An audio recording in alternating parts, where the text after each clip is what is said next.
I'm McKinney Smith. After going through a divorce, my sister passing away, experiencing narcissistic abuse, and some significant health scares, I realized through sharing my story that I wasn't alone in my suffering. Suffering, subjective distress generated by the experience of being out of balance. In a deep dive to holistically heal mind, body, and soul is where I discovered peace, clarity, and connection. It is impossible to be truly wise without some real-life hardship, and we cannot develop post-traumatic wisdom without making it through, and most importantly, through it together. Social connection builds resilience, and resilience helps create post-traumatic wisdom, and that wisdom leads to hope. Hope for you and others witnessing and participating in your healing, and hope for your community. A healthy community is a healing community, and a healing community is full of hope because it has seen its own people weather, survive, and thrive. Thank you for joining us on the Heal Her podcast, HEAL. Honor, elevate, and love her podcast, formerly known as the Owaka My Stilettos podcast, the top 1.5% most popular show globally, where we have conversations with extraordinary women on their journey toward wholeness and harmony. And since you're already here, you may as well subscribe. As a certified mindset coach guiding women towards peace, clarity, and connection within, supporting the direction of the system toward wholeness, my goal here is to help you thrive. Nam Kiwanuka is an award-winning journalist and the co-host of The Agenda with Steve Paikin, host of TVO's latest project, The Thread with Nam Kiwanuka, and host of The Agenda in the summer. Nam also co-hosts TVO's On Docs podcast and contributes to columns to tvo.org. Nam Kiwanuka was born in Uganda and lived in a refugee camp in Kenya before moving to Canada. She's worked with Sportsnet, BET, MuchMusic, and BBC's Focus on Africa. She's been seen on CBC, Huff Post, and more. So please welcome to the show, Nam Kiwanuka. Hi, Makini. How are you? I am good, Nam. Thank you so much for... I have to say that you've been very patient with me because we've been trying to make this happen for a while. So thank you. I appreciate it. You're welcome. I mean, I've been following you for so long, and I'm always inspired by the women around me that I see that are making an impact and that are doing things. And I've been wanting to have this conversation for so long. And like you said, I've been very patient because I know, I'm the long game here. So I appreciate you sharing your time with us today. Thank you. It's wild because I think what you're doing is fantastic. We're always like chatting on Instagram. And one of the questions that I don't know, I think when I became a parent, I was super naive as to how time consuming it is. And I had a lot of, I was kind of judgmental towards some of my friends who had kids. But I've changed. I've learned my way. I repent. But yeah, it's amazing how much you have to do in a day when you are a parent and then work and all the things. So,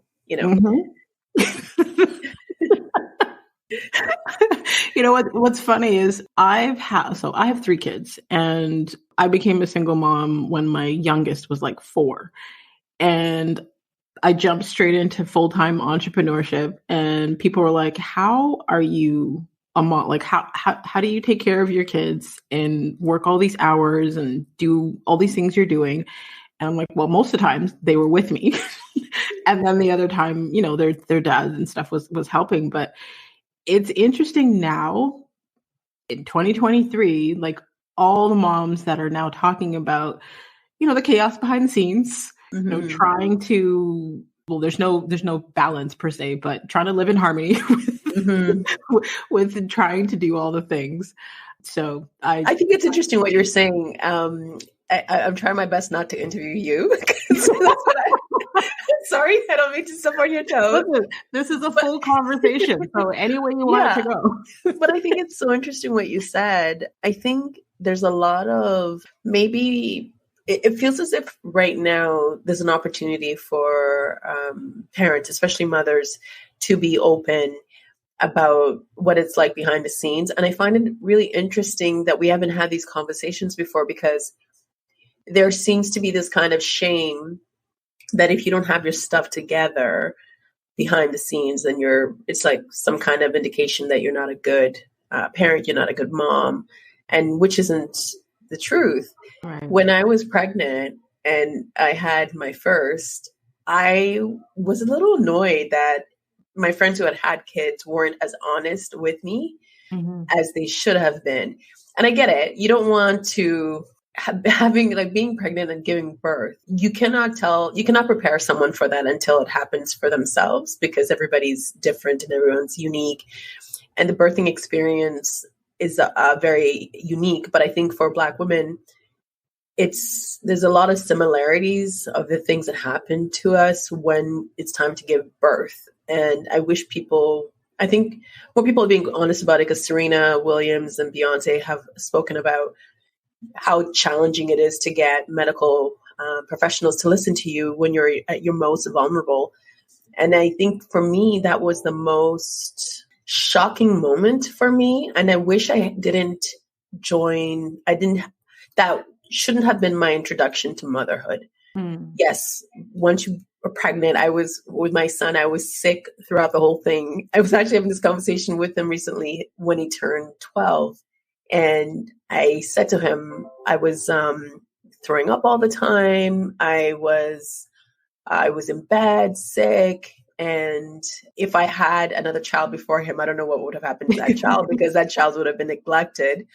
But I didn't realize my body would respond in that way. And then when it's time to give birth, all these things happened. And I just wish someone had said, hey, heads up.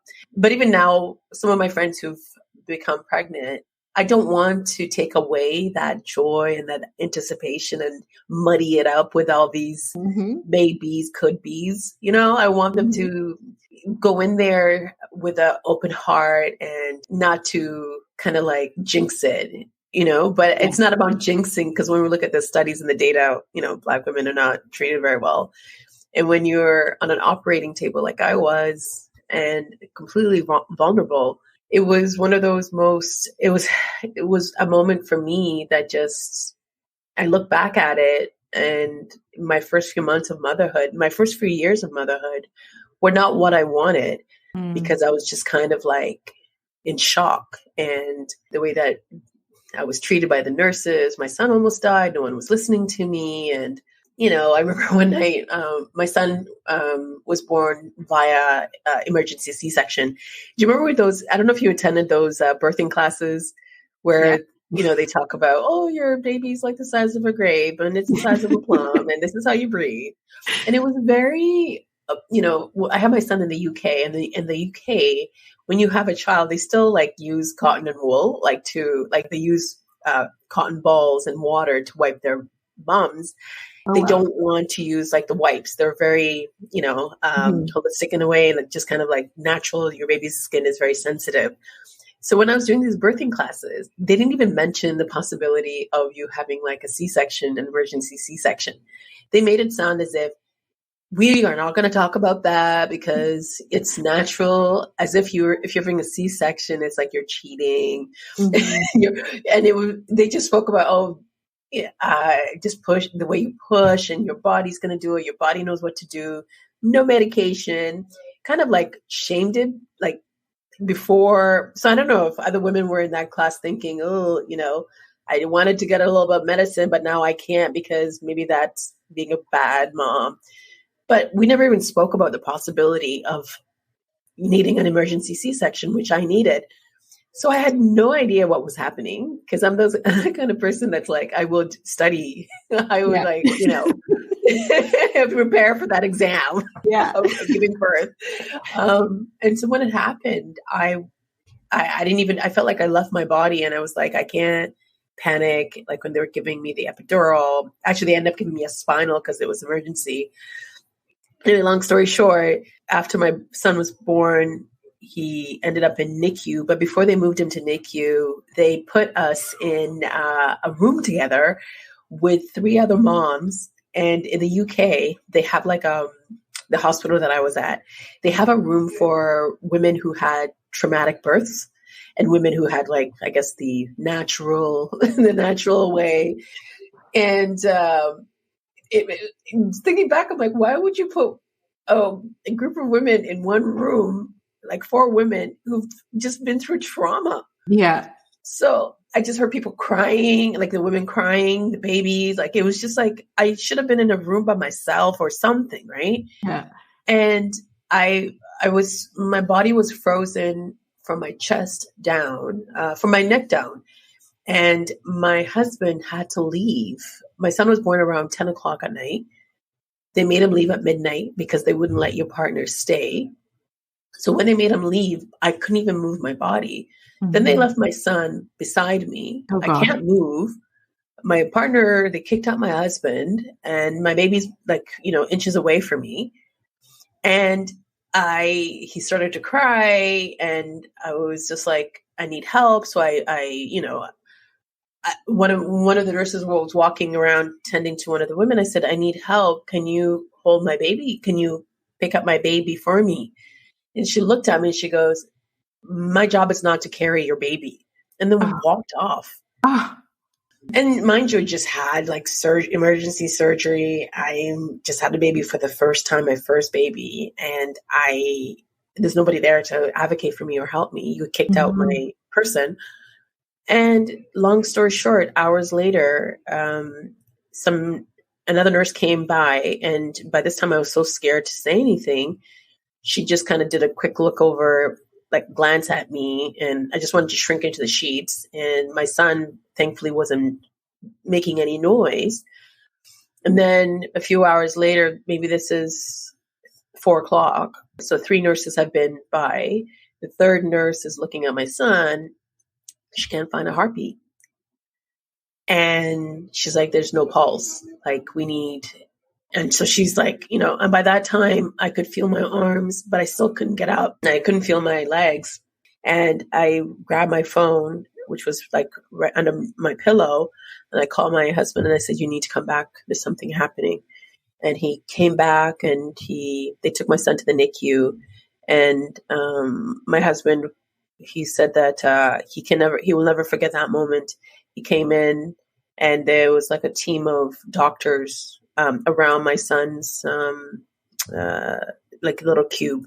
Mm-hmm. And so that third nurse caught it in time, but the other 2 that came in didn't even pay any attention, and my son almost died because there was something wrong. I couldn't attend to him, and the people who were supposed to help me, I can't move. And so that was my introduction to motherhood. Oh, goodness. Yeah. So it's like, I just kind of wish that women, you can have those sister conversations where you say about all the beautiful things, but I also think that we need to be a bit more honest with each other. Because if we're not, you're going to have a lot of women leaving those rooms in shock, in trauma, because I think society still builds that, you have this birth, because I'll tell you my ideal. When I thought about giving birth, I wanted to give it in a water, like a pool, listening to like Sade, candles surrounding me. I'm a little bit of a hippie, and that didn't happen. I felt like someone could have just said, "Hey, sis, this might happen," and I would have appreciated that. But anyway. Wow. I'm so sorry you had that experience and had to deal with that. And I've heard so many stories from women that didn't have the beautiful experience they envisioned. Every birthing experience, like you said in the beginning, is different, but there are so many women that have these stories of where they were, neglected in the hospital. Girl, we could talk for hours about my experiences being neglected in the hospital, but had nothing to do with childbirth. But I hear you. There needs to be more conversations around this for sure. Absolutely. I think with my first, because I was so young, I was 17, I got the young girl. Right. So I got the bypass. The judgment. And yeah. by the time I had my second, which I wanted, like you, to be, in the pool and all that, yeah, they were like, yeah, no. Yeah. I think they even told me that it wasn't working at the time or something. It was like, I was still young. And then I had my son in a snowstorm. And so all three were kind of they left a mark. Yes, but we're still here. So we're still here. We're still we've survived. Yeah, we've survived. Yeah. So okay. So speaking of survive, how has motherhood changed you? Whew, that's a good question. That's a big question. It's changed everything fundamentally. I used to be very much a person who just lived in the now. And now I have to kind of whip myself into, there's a lot of things that I don't know. And that's really frightening. I mean, I don't know how to swim. No one ever taught me how to swim. I have my driver's license, but the last time I drove was like 15 years ago. And now I have to think about taking lessons again in order to get back on the road.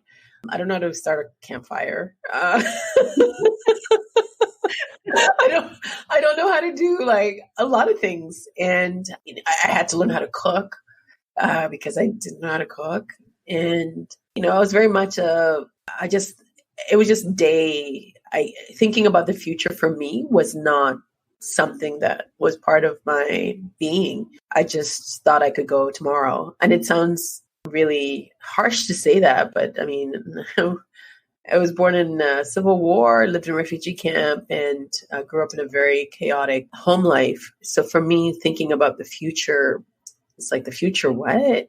And then to be responsible for taking care of someone. I think my kids, especially my first, it was a shock to my system physically, but also it forced me to address a lot of the trauma that I had decided I was over.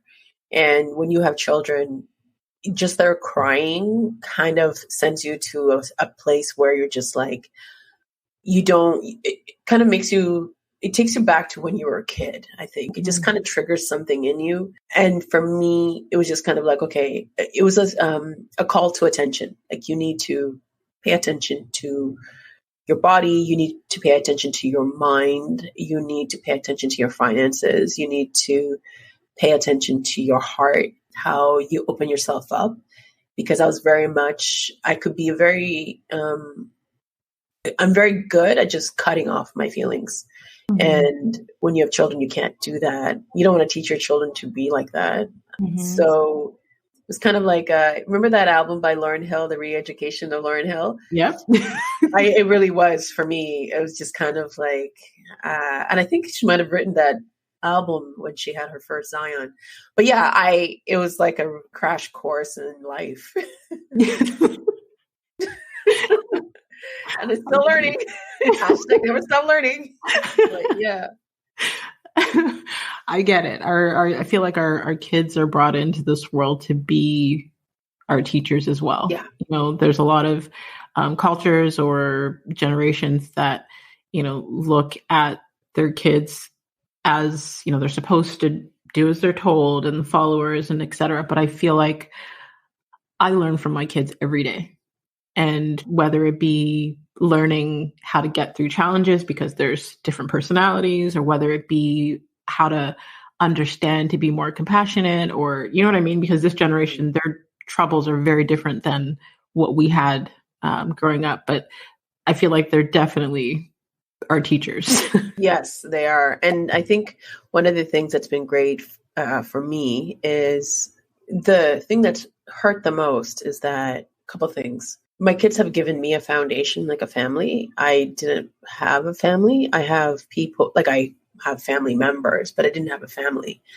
And my kids, I think the most hurtful thing was I thought that when I had children, my dynamic with my family would have changed, but it was just kind of like an extension. I can be, if you don't like me, you can treat me any kind of way. I can take it. I'm a big girl. But like, if you extend that behavior to my children, for me, that's like, no, we're not doing that. Because I don't want my children to grow up in the same way that I grew up. We talk a lot about kids being resilient and kids being able to dust themselves off. And then as adults, we end up in therapy. There's a lot of people who are in therapy, and we're in therapy because our childhoods, right? Yeah. And it's not to say that, woe is me, we're a bunch of snowflakes, all that kind of stuff. You know, you mentioned like kids now, they have different challenges. I think it's harder now to be a child. I think it's even through the things that I went through, like being in a refugee camp, all those kind of things. I think it really is harder to be a child in the day that we live in now. Yeah. We have less of a village. A lot of us are parenting on our own. And we have these societal expectations of you have to be the best mother, the best employee, the best, your body has to snap back in 2 seconds. You have to look good for your partner. And you're all supposed to do that without complaining. Because if you complain, well, look what, your mother's fought for. And look, are you saying that you don't want it? Maybe we should go back to how it was.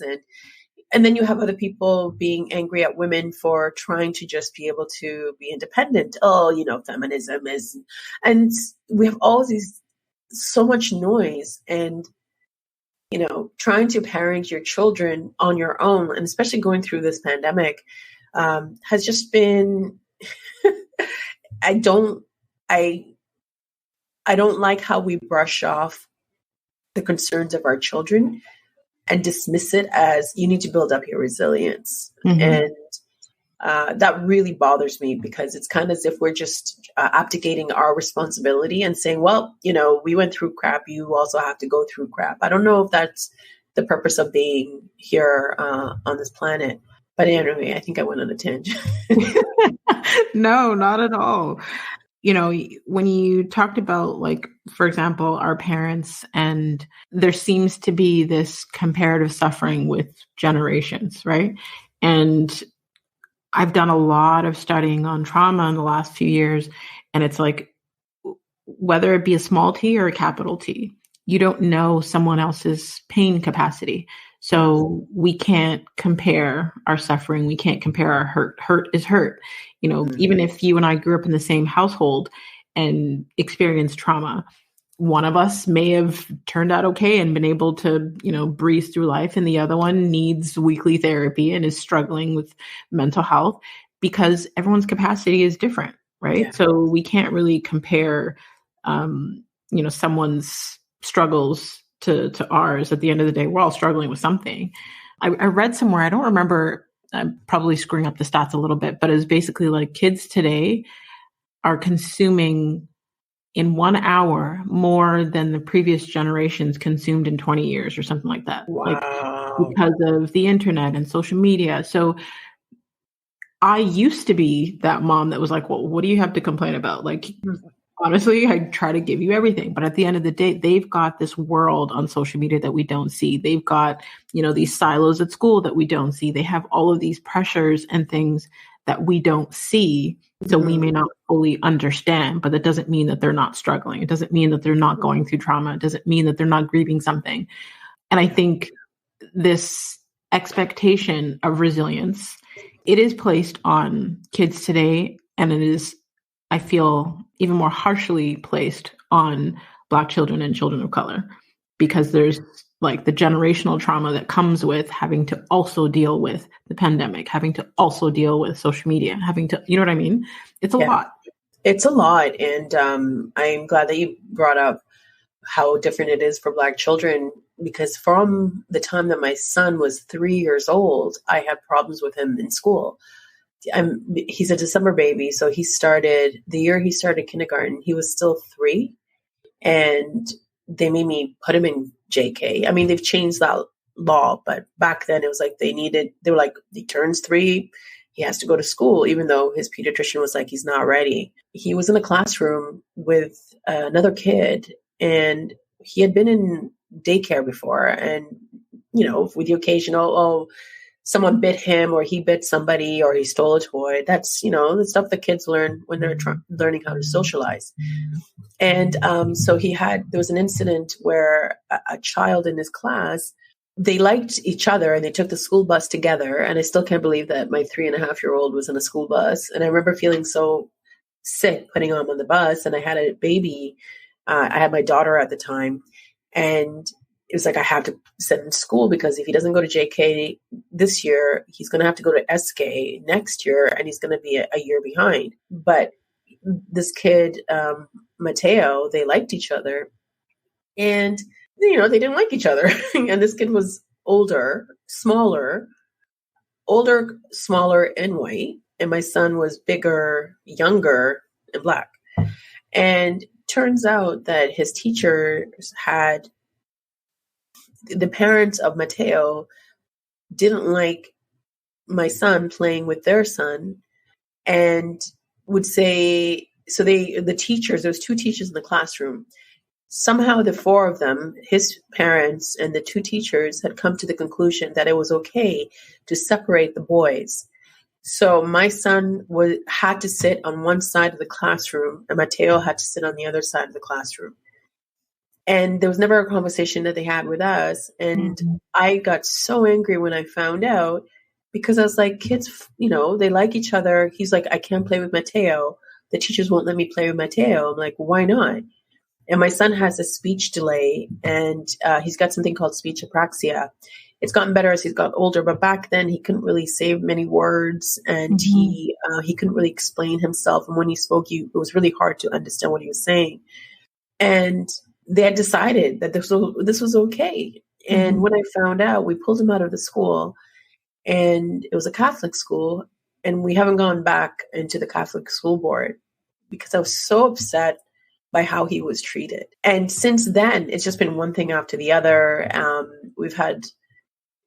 had a conversation with a friend of mine during the after George Floyd's murder, and we were talking about Mr. Floyd and 2020. And my friend is white, French, from Europe, and he said, and he has a son the same age as my son, but his son is white. And he made a comment. He's a good guy, great person. He made a comment about how sometimes it made him uncomfortable, or something about how people are talking a lot about this. And I have had other friends say the same thing. Like a lot of my white friends have made comments about, how we're always talking about this and the videos. And I'm like, but okay, but have you had a conversation with your children about how the police treat Black people and how they should interact with the police? I said, I had this conversation with my son when he was 3.5 years old. And, all of my friends had said no. And I said, well, so why do you think I want to traumatize my children? My son loved the police. Every time he saw the police, he would stop and it broke my heart because, one of my friends is married to a police officer, and we've had these conversations, and sometimes she can be, it's hard for her to believe it too, because it's like, this is not, you see the videos, you see the data, you see, this isn't anything against any one particular person, but this is stuff that, as a parent, stuff that keeps me up at night.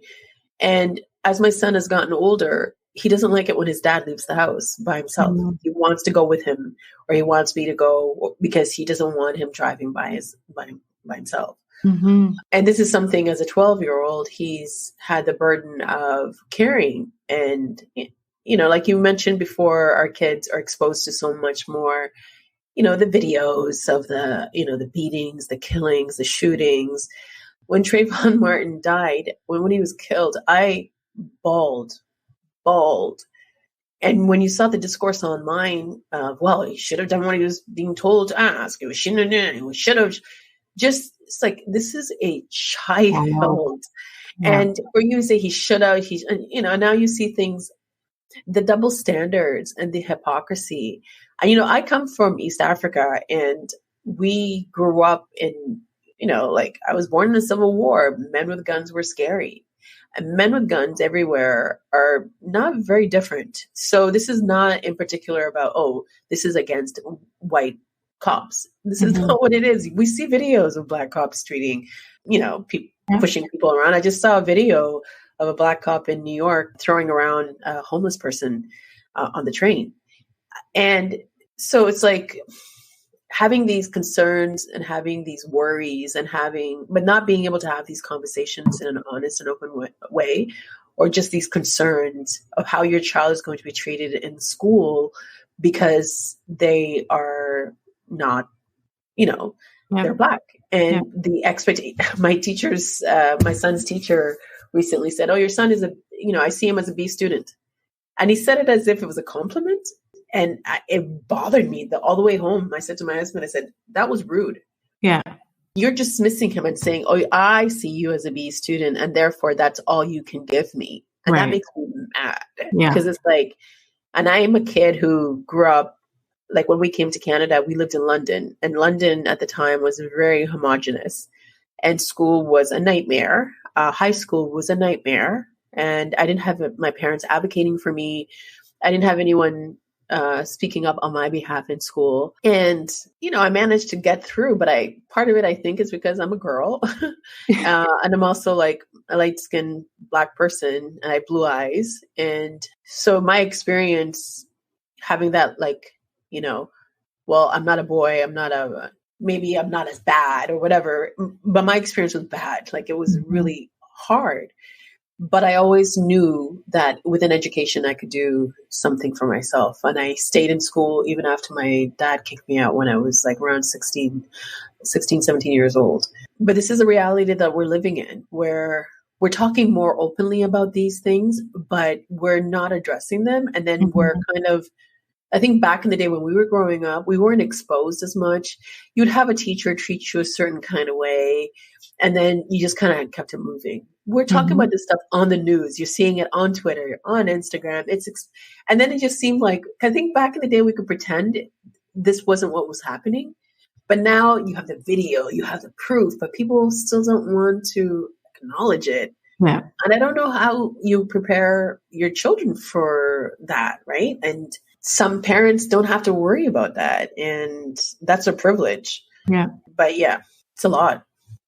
It is a lot. I think when you're a mother that, because I hate to say this, but I've seen it, where, not every mother is or has that maternal instinct to nurture. But when you are that mother that every part of the day you're concerned for your child, for their well-being, even when they're inside the house, what's going on in their head mentally, how they're doing emotionally. It's a lot as a parent. I think, I remember when I was growing up, there was this assumption that after you turn 18, like your parents don't care about you. But that, like, my eldest is turning 25 at the end of the month, and my 21-year-old, I don't know if they'll ever leave home. They're here. Yeah. Well, I mean, this economy. I have to worry about their well-being all the time. Yeah. It's a lot. It's like that emotional load, that emotional labor that people don't really talk about. I think and also my parents were lucky that we all survived. Mm-hmm. This is something that I'm praying for, and I worry about a lot, is that what if I don't live long enough to see my children grow up? Mm-hmm. And it's something that, you don't want to put that stuff out in the universe, but my parents never had that. They had the privilege of seeing their children grow up, even if they decided they didn't want to be parents. It's not like I asked to be here, but like you said, if you're connected to your children in that way, when you care about your children, it is a lot to carry. But I think for me, I love being a mother. I think it's so funny. We're talking more about we're talking about mothering than work, but it's actually kind of, when it comes to work, it's made me more brave, because I'm a person that grew up, I'm not comfortable with confrontation, just kind of like, I'll figure it out on my own, I'll sort it out. But since having kids and having to challenge those teachers and say, why would you make that decision? When I went to the school and pulled them out and I spoke to the principal, I go, why would you do that? Why wouldn't you ask the parents to meet? This was not a situation where my son was attacking your child. Mm-hmm. This is because the white parents said, I don't like that Black kid. And you said, okay, we'll keep the Black kid on one side of the room. This was in 2014. Wow. in Toronto. Mm-hmm. You know, like, how is that a thing that you actually let slide? Where in society can you make those kind of decisions? I'll tell you where. In segregated societies, Yeah. right? And you're creating a segregated society in a classroom when you are a religious school. That to me was like the thing that I was like, I will not abide by that. So yeah, having children for me has made me more brave, and also more brave in my work as a journalist, because I want to make this world needs to be better for our children. It really does. And when I was growing up and I heard that, you know, like, one of my favorite songs is Whitney Houston's I Believe the Children Are Our Future, because I honestly thought she was singing to me at that time, because I was having such a rough childhood. And I would listen to it. I'm like, she's singing to me. But yeah, I want to make the world a better place for our kids. There's a lot of stuff that's happening that they didn't cause. And I really don't want us to just be like, oh, well, kids are resilient. They'll figure it out. No, why can't we, like you were talking about trauma. You don't know how people are going to experience the trauma. And why should we want people to be traumatized? It's going to become like the default. Well, you know, life's kind of sucks. You know? It shouldn't be that way. I think a huge part of what has changed my parenting is studying trauma, and I guess trauma-informed care. Because when we're trauma ignorant, when we brush off people's experiences and gaslight them and tell them it wasn't that bad, or, you know, it couldn't have been like that, or what have you, we impact our children. And I feel like the more that I put in the effort to understand, and then I can basically practice that with my children, it allows me to have more compassion outside in the world. Yeah. I like how you put that. And that also, like, how you move in the world and being able to, I want my kids to question me. I want my kids to challenge me, because they're going to need those skills when they go out into the real world. It's not like, do as I say. It's my rules, my house. You have to do everything the way that I say it. And I always tell my kids that adults don't know everything. And I say adults, they have the power over you, but that doesn't mean that we know everything. We don't. And that doesn't mean that what we say goes. You have to be able to teach your children to stand up for themselves, for them to spot the bad person in the room. You can't tell kids to listen to grown-ups, don't challenge grown-ups. And those are skills like we're going to need when they leave your home. I always tell my kids, it's how you say something. You can challenge me. Of course, I get it wrong all the time. And being able to apologize to my kids when I get it wrong. I'm sorry I yelled. That's not how we should communicate. That's it. I'm sorry, not but. Well, you did this and and you know, I'm sorry you feel like apologize so they know what an apology looks like, and they know that it's not a one-sided situation, because I'm big and I have the power, and they're small and they're insignificant. Like, what kind of come on? What is that to say? Like, and just using your, because I said so, and I'm going to take your iPad away. And obviously, we all have to make decisions that work for our homes. But I think it's a real, even as a person, I wouldn't talk to any of my friends like that. Right. How can I talk to my children like that? Right. How is it okay for me to treat my children like that when I don't treat my colleagues like that, when I don't treat my partner like that? Right. So, you know, and boundaries and expectations, all of that. We speak about that all the time. And I get it wrong, 99% of the time. I don't know I've never been a parent. I always tell my son, I've never been a parent to a 12-year-old. What do you think that I need to work on? Or what am I getting right? Or what am I doing wrong? And it's not like I'm trying to be his friend. I am his mother, but he also needs a voice, and I have to empower him. I'm not going to belittle him, because I know the world is already belittling him. And it's already like making him feel as if because of the color of his skin, he's less than. So I'm going to add on to that. No. Yeah. Everyone wants to be seen, heard, and understood. And that includes our children. So before we go to the final segment, if you want to tell people where they can stay connected with you, where they can learn more about you and from you.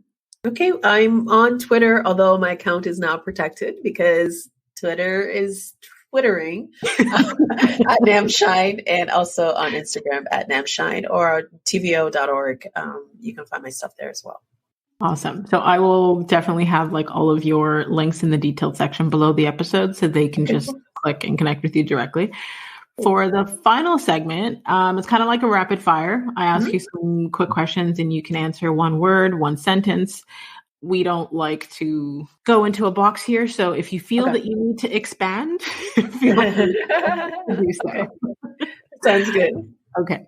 Name a book that has changed or greatly impacted your life. The 4 Agreements. Okay.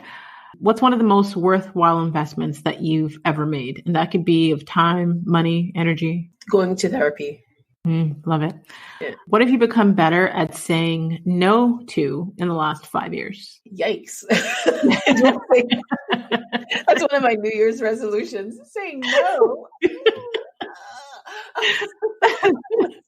I'm still learning how to say no. Oh, the no that I've learned to say in the last 5 years, putting up boundaries with family members where there's this expectation that because your family, certain behavior is acceptable. And for me, it's been heartbreaking. It's been lonely, but I'm learning how to forge a path on my own.